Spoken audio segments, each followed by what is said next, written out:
Started around 9 o'clock last night with that traffic stop on Larpenteur Avenue in Falcon Heights. That's where an officer opened fire on Philando Castile as he sat in the passenger seat of a car driven by his girlfriend with a child in the back. Castile's girlfriend started recording on her cell phone after the shooting and posted the video online. We need to warn you, this video is very graphic. Stay with me. We got pulled over for a busted tail light in the back. And the police he's covered. They killed my boyfriend. He's licensed, he's licensed to carry. He was trying to get out his ID and his wallet out his pocket, and he let the officer know that he had a firearm and he was reaching for his wallet, and the officer just shot him in his arm. We're waiting for a back. I will, sir. No worries. I will. He just shot his arm off. We got pulled over on Larpenteur. I told him not to reach for it. I told him to get his hand out. You told him to get his ID, sir, and his driver's license. Oh my God, please don't tell me he's dead. Please don't tell me my boyfriend just went like that. Keep your hands where they are, please. Yes, I will, sir. I'll keep my hands where they are. Please don't tell me this, Lord. Please, Jesus, don't tell me that he's gone. Please don't tell me that he's gone. Please, officer, don't tell me that you just did this to him. You shot 4 bullets into him, sir. He was just getting his license and registration, sir. Well, after that shooting, protesters started gathering at the scene before marching to the governor's mansion. And here is a live look at the governor's mansion this morning. This is where protesters continue to call for justice. They want the governor to make a statement about the shooting this morning.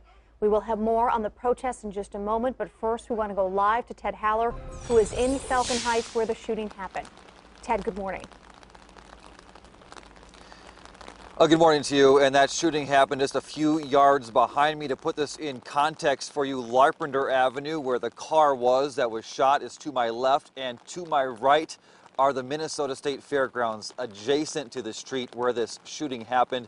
Where the car used to be are now some candles that have since been extinguished by the rain that is now falling here. But shortly after the shooting, the interim police chief for the St. Anthony Police Department came out, addressed the media, talked about what he did know, explaining what he knew this way. Tonight at approximately 9 o'clock, officers from our agency initiated a traffic stop here in the area of Larpenteur and Fry. This was an officer-involved shooting. There was one adult male that was transported to HCMC.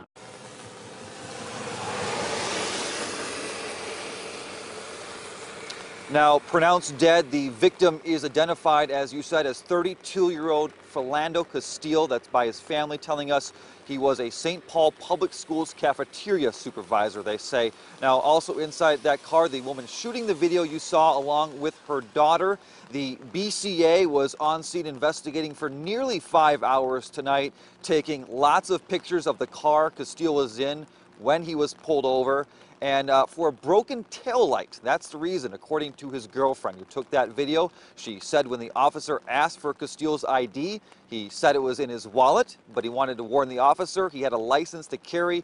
And she says the officer said, "Don't move." And as Castile was putting his hands up, or maybe moving them, that's when the shots were fired. A witness who did not want to appear on camera for fears of retaliation described what she heard. I was sitting in the car when they got pulled over, and 30 seconds later, probably less than 30 seconds, I heard gunshots. I heard a police officer say, "Put your hands," and then he started shooting. He shot like 4 times at the young man, and then I heard a lot of yelling, and it was kind of like shaky yelling from the police officer. Now, the shooting happened around 9 o'clock last night. I was here shortly after it happened. In the beginning, very quiet here, but then word spread on social media, and the crowd here grew to probably around 300 people. No justice, no peace. Prosecute the police. And you can hear those were the chants, lots of chants tonight. People also showing up with signs and with candles. There were also tears, hugs, some quiet, somber moments. The crowd, though, they did get quite angry when the scene was washed by firefighters and the car was towed. The crowd blocking the way of the tow truck.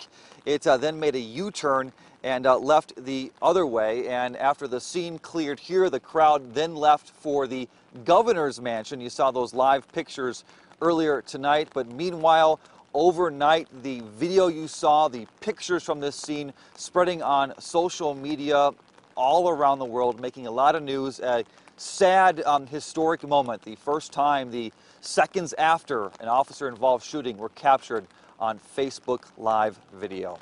We'll keep updating you as we learn more, but for now, we'll send it back to you in the studio.